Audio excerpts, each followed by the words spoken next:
하나님의 평안이 우리의 마음을 다스리시기 원하십니다. 우리가 우리의 마음을 컨트롤할 수 없는 것다. 내 마음이지만 내 마음대로 안 되는 게 내 마음입니다.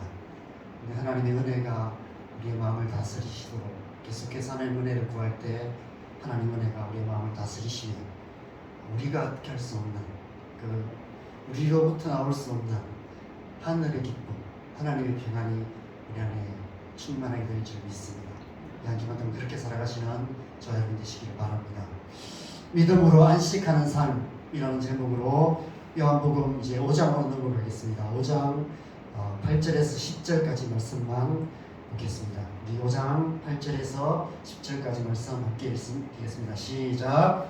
예수께서 이르시되 일어나 내 자리를 들고 걸어가라 하시니 그 사람이 곧 나와서 자리를 들고 걸어가니라. 이날은 안식일이니 유대인들이 병 나은 사람에게 이르되 안식일인데 네가 자리를 들고 가는 것이 옳지 아니하니라.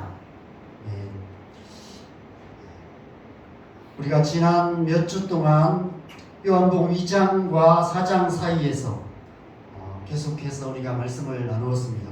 2장과 4장 사이에 기록된 하나님 나라의 두 표적 사이에서 하나님 나라를 사는 법에 대해서 함께 생각해 보았습니다.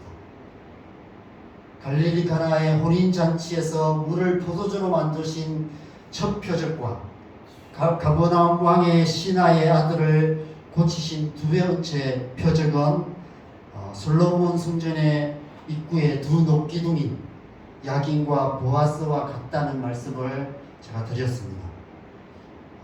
성전의 입구가 동쪽으로 향하고 있죠. 동쪽에서 해가 떠오를 때 이 두 녹기둥에 빛이 비치면 이 찬란하게 빛나는 이 두 녹기둥, 이 성전 입구의 두 녹기둥을 통해서 하나님 나라로 들어가는 빛이 비춰지게 됩니다. 그래서 이 두 녹기둥은 하나님 나라로 들어가는 길을 비춰주시는 하나님의 마음과도 같다. 하나님의 두 팔과도 같다라고 말씀을 드렸습니다. 하나님께서 두 팔 활짝 벌려서 온 땅과 열방이 주님께로 돌아오기를 기다리고 계십니다. 그래서 태초에 이 세상을 창조하실 때 꿈꾸셨던 그 하나님의 나라를 세우기 원하시고 하나님의 뜻을 이루기를 원하시는 것이 이 성전을 통해서 우리 가운데 나타내셨고 또 이 요한복음의 이 두 표적이 그것을 우리에게 상징적으로 보여주고 있는 것입니다. 야긴이라는 기둥, 그가 세우실 것이다 라는 뜻입니다. 하나님이 하나님 나라를 세우실 거라고 약속하고 계시는 것이죠. 그래서 우리는 기도하는 것입니다. 하나님 나라는 우리가 세워가는 것이 아니라 우리가 열심히 무언가를 해서가 아니라 우리가 하나님과 관계된 일을 열심히 해서 하나님 나라를 이루는 것이 아니라 하나님께서 세워가시는 것입니다. 우리는 다만 기도할 뿐입니다. 먼저 그의 나라와 그의 의를 구해야 하는 것입니다. 그래서 그렇게 살아가므로 우리의 기도를 통해서 이 야긴이라는 녹기둥이 반짝반짝 빛나도록 닦아가야 되는 것이죠. 기도를 통해서 하나님의 은혜가 임하게 됩니다. 하늘로부터 하나님의 은혜가 임하면 우리 안에, 우리의 삶 속에 세상이 줄 수 없는 하늘의 기쁨이 충만하게 되는 것입니다. 항상 기뻐하며 쉬지 않고 기도하며 범사에 감사하는 삶을 살아갈 수 있게 되는 것입니다. 그것이 그리스도인의 첫 표적이에요. 그리스도인이 그리스도인답다는 것은 바로 이 하늘의 기쁨. 그래서 항상 기뻐하며 쉬지 않고 기도하며 범사에 감사하는 삶을 살아가는 것, 그것이 그리스도인다움의 첫 표적인 것입니다. 하나님 나라의 첫 표적인 거예요. 여러분 하나님 나라에 가면 그렇게 살 거예요. 다 그렇게 기뻐하며 즐거워하며 감사하며 살아가게 될 것입니다. 야긴이라는 기둥, 그것이 그것을 상징하고 있습니다. 보아스, 그에게 능력이 있다라는 뜻입니다. 하나님께서 하나님의 말씀으로 만물을 창조하시고 말씀으로 만물을 다스리시고 말씀으로 온 세상에 하나님의 구원을 이루어가고 계십니다. 그래서 우리는 주의 말씀을 지하로 묵상해야 하는 것이죠. 하나님의 말씀을 읽고 듣고 묵상함으로 우리는 진리를 알게 됩니다.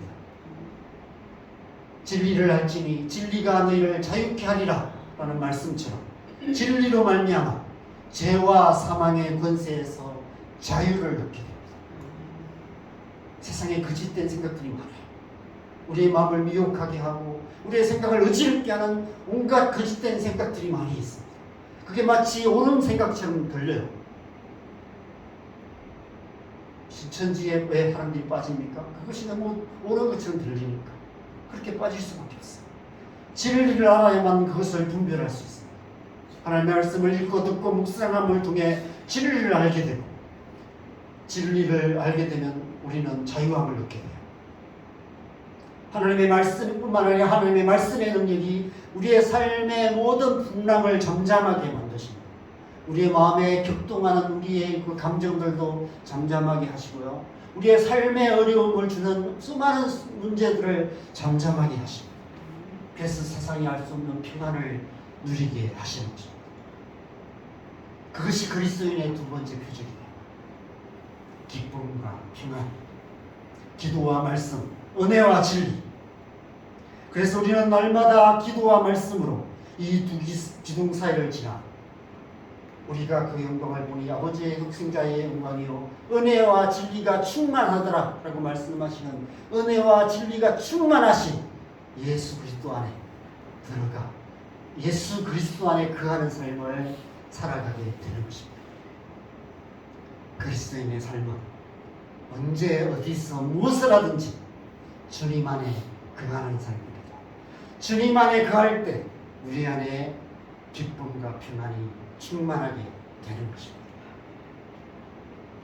어떻게 주님 안에 거할 수 있습니까? 그래서 이 두 표적 사이에 기록된 세 가지 사건이 중요하다고 제가 지난주에 말씀을 드렸습니다. 첫 번째 사건은 마치 계단처럼 성전을 올라가는 계단과 같습니다. 첫 번째 사건은 예수님께서 성전을 정화하신 사건입니다.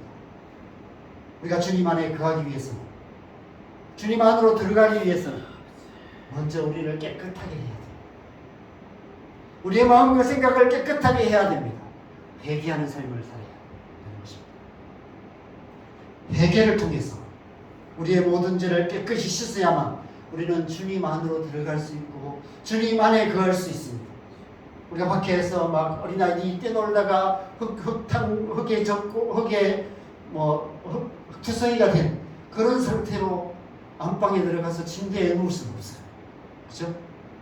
먼저 더러워진 신발을 벗고 더러워진 옷을 벗고 목욕탕에 가서 깨끗하게 씻고 나서야 거실로 들어가고 안방에 들어가고 침대에 누울 수 있고 식탁에 앉아서 맛있는 것을 먹을 수 있습니다.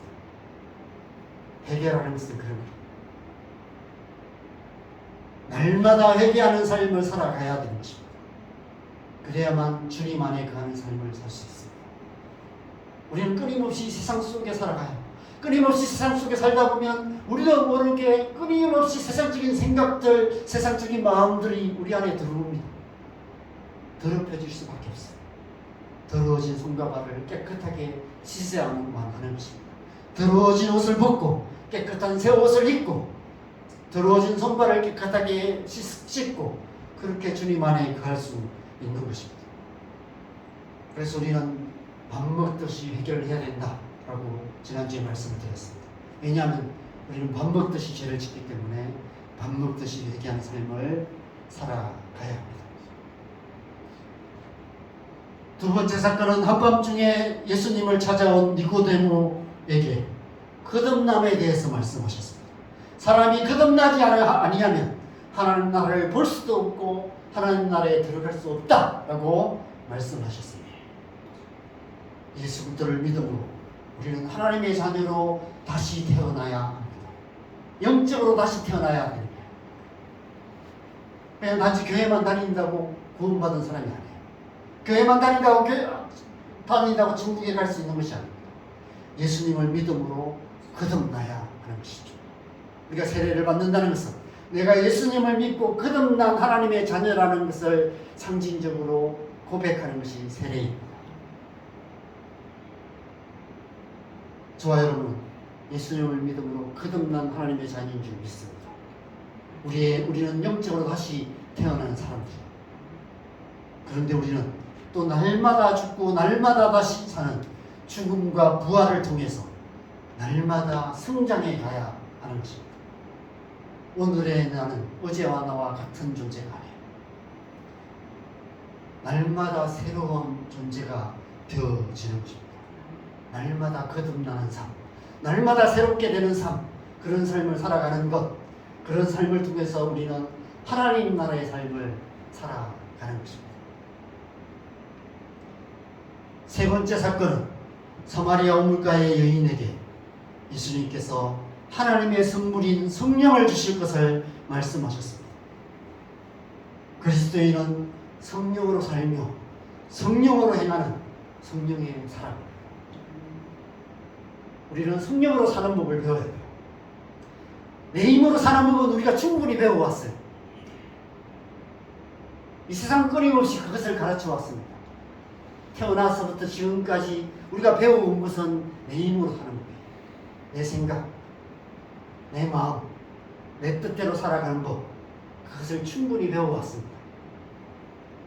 그런데 우리가 그리스도인으로서 그리스도인답게 살아가기 위해서는 내 마음대로 내 생각대로 사는 것이 아니라 성령으로 살며 성령으로 행하는 법을 배워가야 돼요.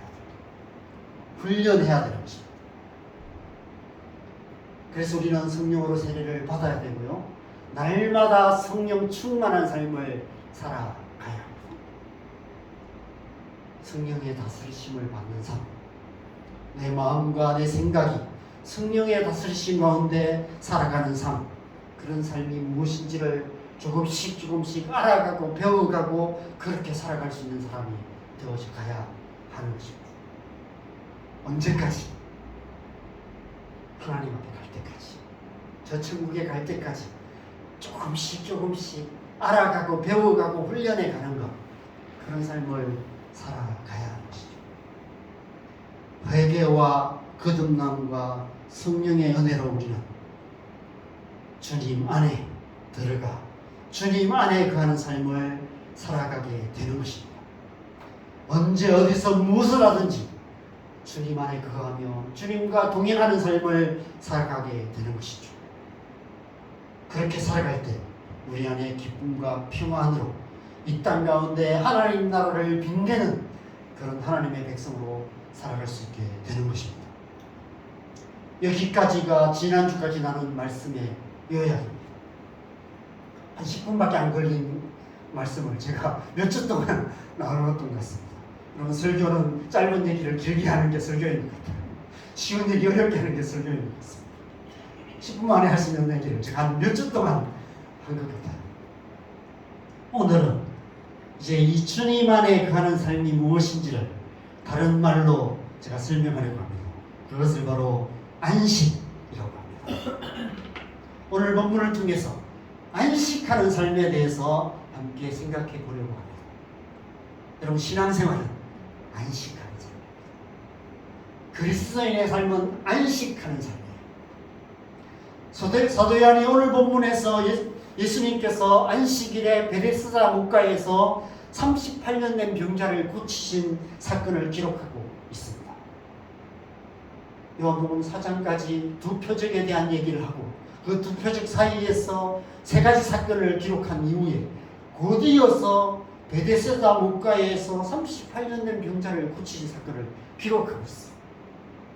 예수님께서 행하신 수많은 표적들이 있는데 사도 요한이 고민하고 수십 년 동안 그것을 고민하면서 기록한 말씀이에요. 너무너무 중요하기 때문에 기록한 거예요. 요한복음 5장에 그 말씀을 기록하고 있어요. 그런데 안식일에 이 병자를 고치세요. 왜 이 사건을 기록하고 있을까요? 예수님께서 우리를 참된 안식으로 인도하시는 분이심을 말씀하시기 위해서 이 사건을 기록하고 있는 것입니다. 그래서 오늘 본문에서 예수님께서 안식일 논쟁을 일으키세요. 그리고 이 사건이 시발점이 되어서 결국 유대인들이 예수님을 죽이려 했고 결국은 십자가에 못 박아 죽이고 말았던 것입니다. 예수님께서 우리에게 안식을 주시기 위해서, 우리를 하나님의 안식으로 인도하시기 위해서, 하나님의 안식으로 다시 들어오게 하시기 위해서 자신의 생명까지 아낌없이 내어주셨던 것입니다. 왜 안식이 이토록 중요할까요? 그럼 창세기 2장 1절에서 3절 말씀을 보면, 우리 창세기 2장 1절에서 3절 말씀 같이 읽겠습니다. 시작. 천지와 만물이 다 이루어집니다. 하나님이 그가 하시던 일을 일곱째 날에 마치시니 그가 하시던 모든 일을 그치시고 일곱째 날에 안식하시니라. 하나님이 그 일곱째 날을 복되게 하사 거룩하게 하셨으니 이는 하나님이 그 창조하시며 만드시던 모든 일을 마치시고 그 날에 안식하셨음이니라. 하나님께서 창세기 1장에서 이제 하나님이 모든 창조를 다 마치신 사건을 기록합니다. 그리고 창세기 2장에는 하나님이 안식하셨다라고 말씀하세요.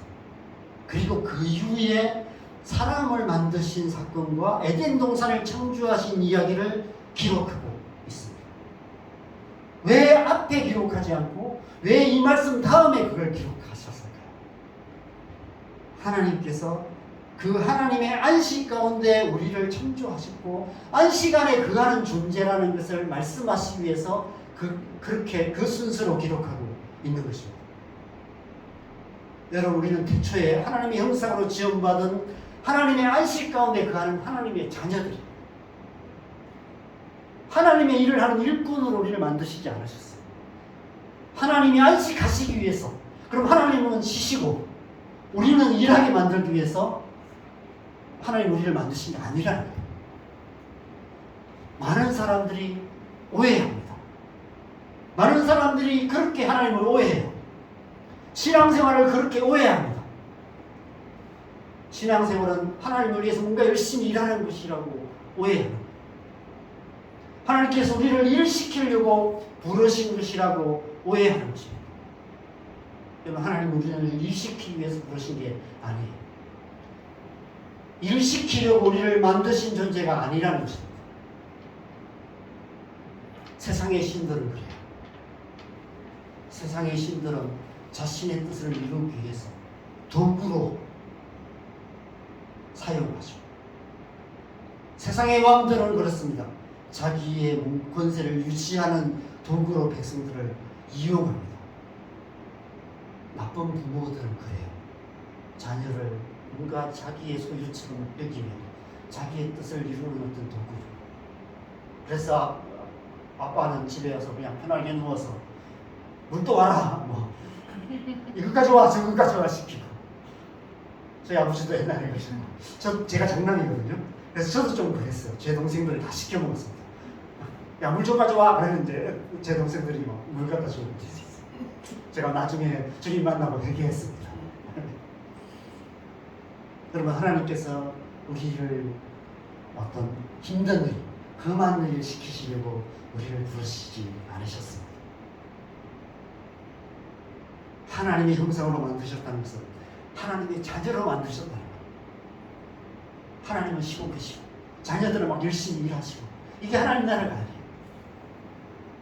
하나님의 안식 가운데 함께 안식하는 존재, 하나님의 안식을 함께 누리는 존재, 그런 존재로 우리를 만드셨다는 것입니다. 그런데 왜 그렇지 못한가요? 죄 때문에.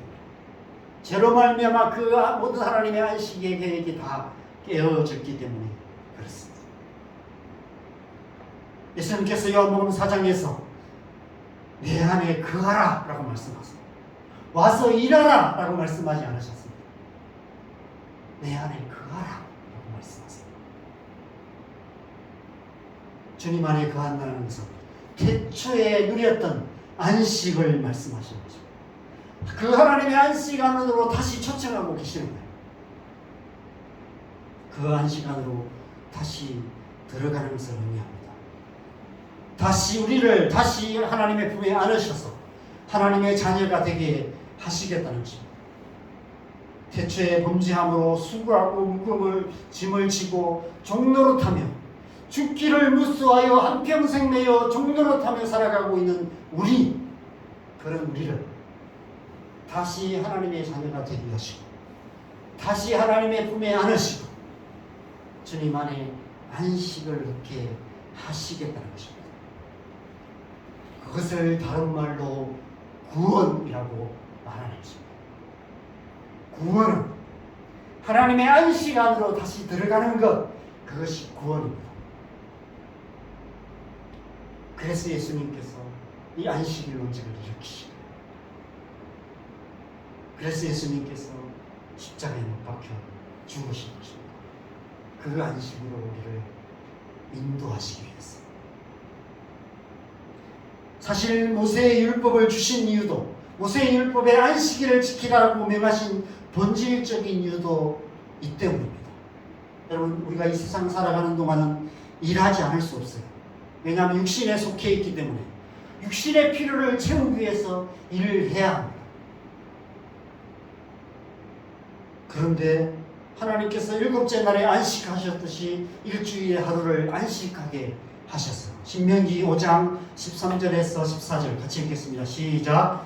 6일 동안은 힘써 내 모든 일을 행할 것이나 일곱째 날은 내 하나님 여호와의 안식일인즉 너나 내 아들들이나 내 딸이나 내 남종이나 내 여종이나 내 소나 내 낙이나 내 모든 가축이나 내 문 안에 임하는 객이라도 아무 일도 하지 못하게 하고 내 남종이나 내 여종에게 너같이 안식하게 할지니라. 6일 동안은 힘써 모든 일을 행할 것이지만 그러나 일곱째 날은 안식하라 말씀하세요. 그런데 하나님께서 안식일을 지정하신 가장 큰 이유는 가난한 자들, 종들을 위해서입니다.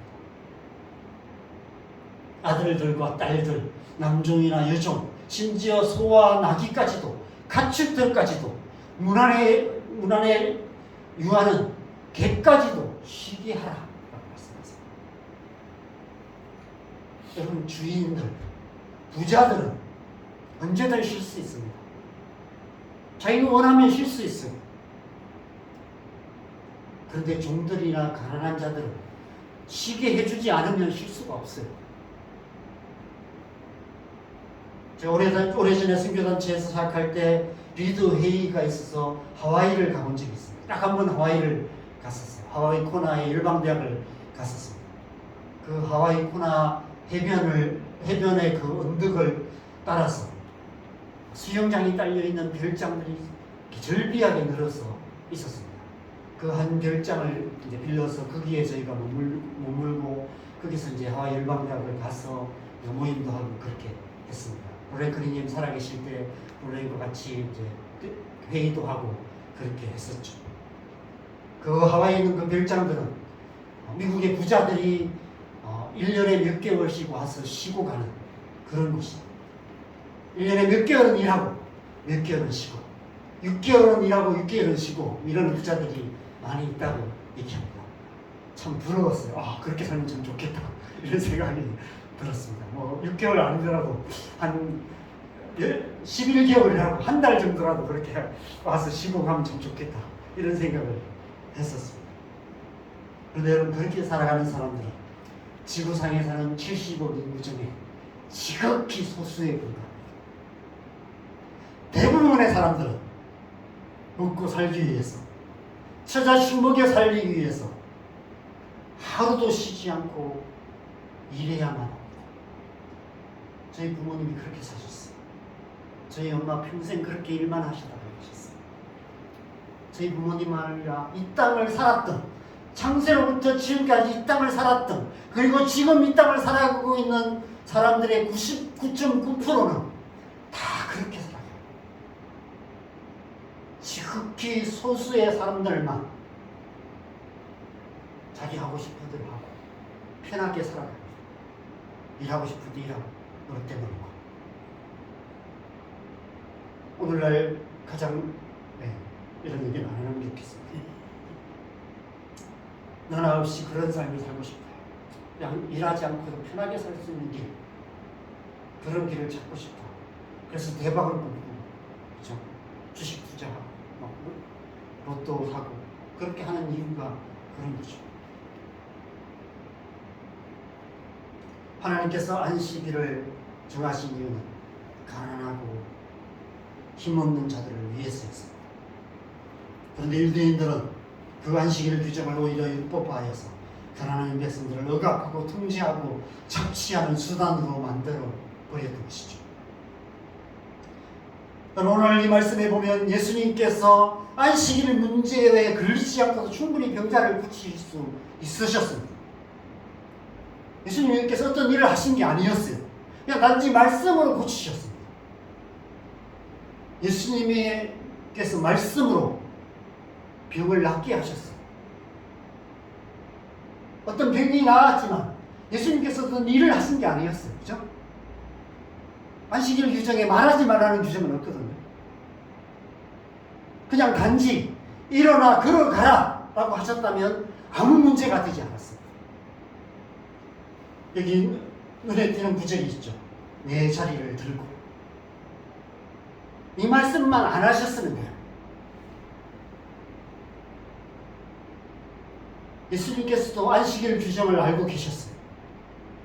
유대인들이 그것을 문제 삼을 것을 알고 계셨어요. 그냥 자리 놔두고 그냥 걸어가라 라고 하셨다면 아무 문제 될 것이 없으셨습니다. 병이 나았지만 누워있는 자리 그냥 놔두고 가면 돼요. 어쩌면 그 자리 더 필요 없을 수도 있죠.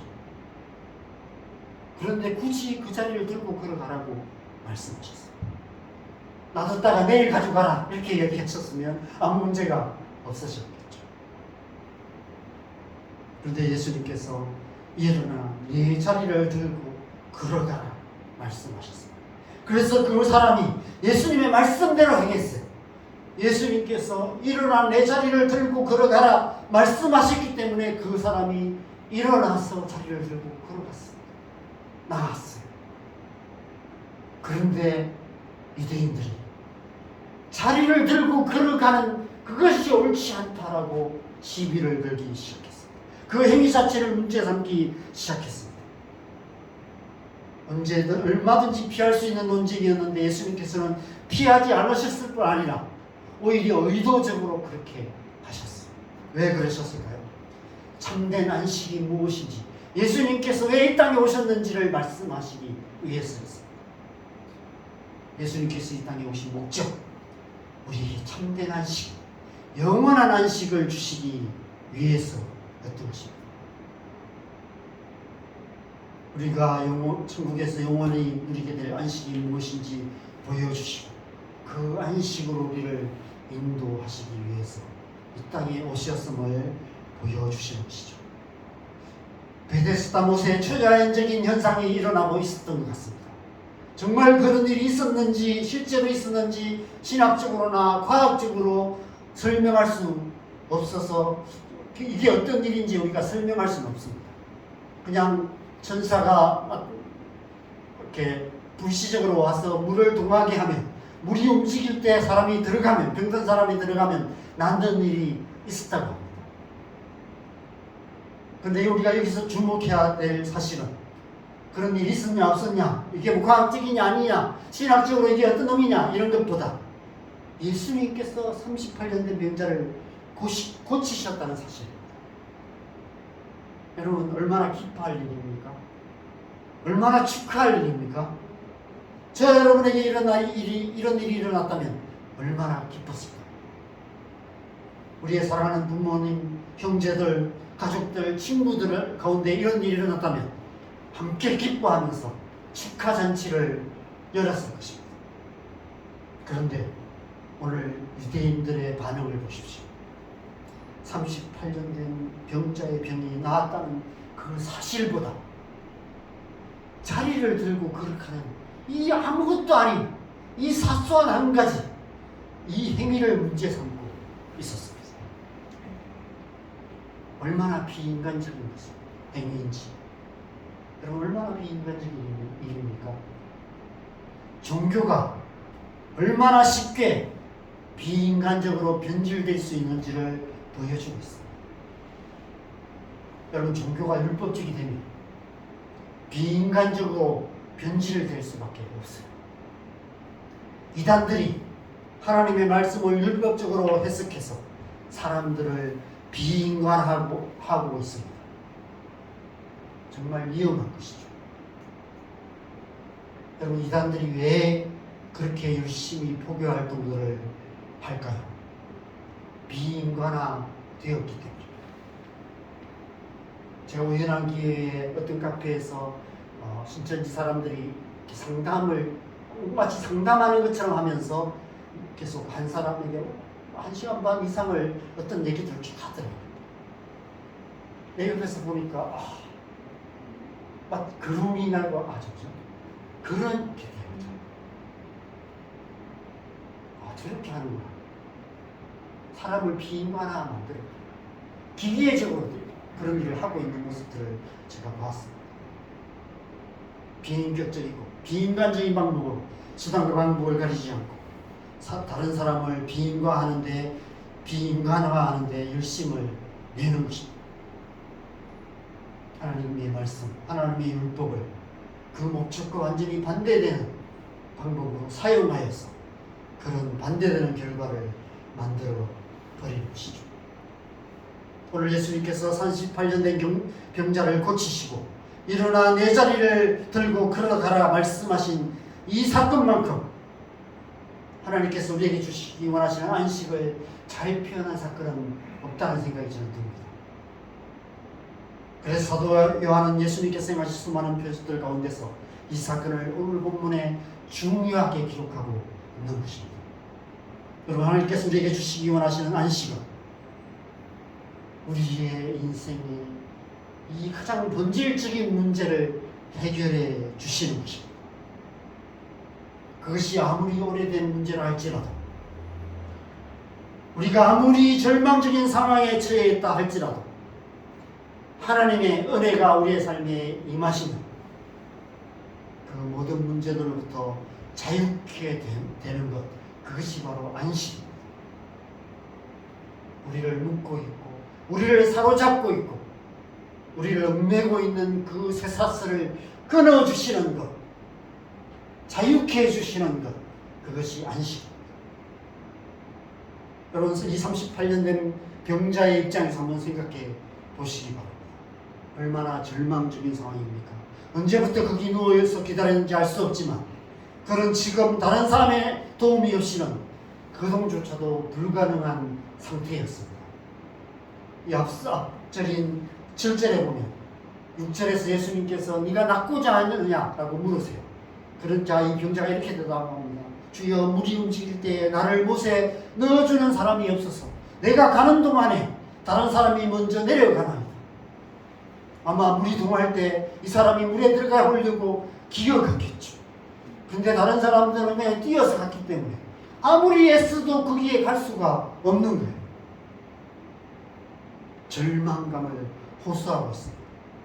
베데스다 못에 처자연적인 기적이 일어나는 그 순간이 와도 누군가 도와줄 사람이 없어서 들어갈 수가 없었습니다. 그런데 그 목가에 모여있는 사람들을 한번 생각해 보십시오. 어떤 사람이 모여있을까요? 다 문제를 가진 사람, 병을 가진 사람, 다 병 낫기를 원하는 사람만 거기 모여 있었습니다. 다 자기 문제가 크기 때문에, 자기 문제 때문에 다른 사람을 도와줄 수가 없는 거예요. 누가 도와줄 수 있겠습니까? 그리고 우리가 이 세상을 살면서 사람들에 대해서 배신감과 실망감으로 말미암아 절망감을 느낄 때가 있습니다. 정말 내가 도움이 필요해서 손을 내밀었는데 그 누구도 손을 잡아주지 않을 때 절망감에 빠지게 됩니다. 그런데 알고 보면 그 사람도 자기 문제 때문에, 저마다 자기 문제에 빠져있기 때문에 다른 사람을 돌아볼 여유가 없는 거예요. 이 세상 모든 사람들이 다 그래요. 다 자기 문제 속에 살고 있어. 자기 문제가 너무 크기 때문에, 자기 손톱 밑에 가시가 너무 아프기 때문에 다른 사람이 앓고 있는 그 중환병이 보이지가 않는 거예요. 여러분, 인간적으로 생각하면 38년 된 중환병을 가진 이 사람을 가장 먼저 그 물속에 들여보내주는 게 맞아요. 여러분, 베데스다 물가에 모여있는 사람들 중에 다 저마다 자기 병을 갖고 있지만 어떤 사람들은 그렇게 큰 병이 아닌 사람들도 많았을 거예요. 그냥 팔 좀 아픈 거, 어깨 좀 아픈 거, 무릎 관절염 좀 있는 거, 이런 것 때문에 온 사람이 있었을 거예요. 허리 디스크, 이런 문제를 갖고 온 사람들도 있었을 것입니다. 피부병, 이런 정도. 그런 사람들은 물이 동하면 빨리 뛰어들어갈 수 있겠죠. 이 38년 내병자는 그런 사람들이 물이 동할 때 뛰어들어가서 병이 나았다고 좋아하는 모습들을 수없이 지켜봤을 것입니다.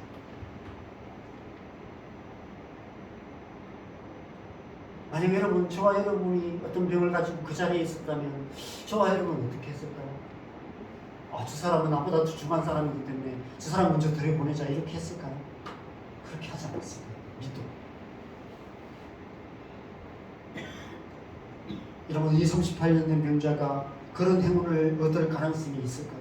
단 1%도 가능성이 없는 절망적인 상황에 처해 있었습니다. 뭔가 다른 사람이 낫고 가고 나면 또 다른 사람들이 와요. 계속해서 그런 사람들이 와요. 자기 순서가 영원히 오지 않는 거예요. 자기보다 귀한 사람이 와서 또 얼른 뛰어들어가서 낫고 가고, 이런 모습을 계속해서 지켜보면서도 이 사람은 포기할 수가 없었습니다. 왜냐하면 살 길이 그 길밖에 없었기 때문에. 우리 인생에도 그런 문제들이 있습니다. 가정의 문제, 자녀의 문제, 건강 문제, 돈 문제, 우리 미래의 문제, 관계의 문제, 우리 힘으로 해결할 수 없고 그 누구의 도움도 받을 수 없는 크고 작은 문제들로 인해 우리가 절망감에 빠질 때가 있습니다. 우리가 사는 세상은 이렇게 말합니다. 자기 문제는 자기가 해결해야 한다. 그래서 어떤 문제든 스스로 해결할 수 있는 힘을 길러야 하고 실력을 키워야 한다. 우리가 우리의 자녀들이 끊임없이 말하는 무언의 메시지가 바로 그것입니다. 여러분, 왜 이 세상 사람들이 돈에 집착하게 될까요? 왜 우리는 돈 문제로부터 자유할 수 없을까요? 뭐니 해도 머니가 우리 인생의 문제를 해결해 주는데 가장 효과적이기 때문에 그런 것 같아요. 모든 문제를 다 해결해 줄 수는 없지만 그래도 돈이 어느 정도 있으면 우리 삶의 많은 문제들을 해결할 수 있기 때문에 돈 하는 것입니다.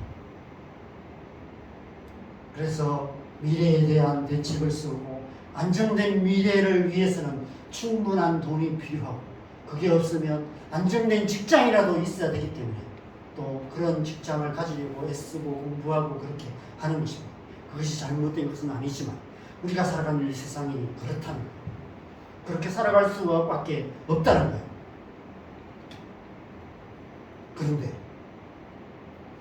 여러분, 정말 이 세상에 안정된 삶이라는 게 있을까요? 오늘날 세상 많은 사람들이 하나같이 안정된 미래를 꿈꾸고 있습니다. 왜 이렇게 안정을 할까?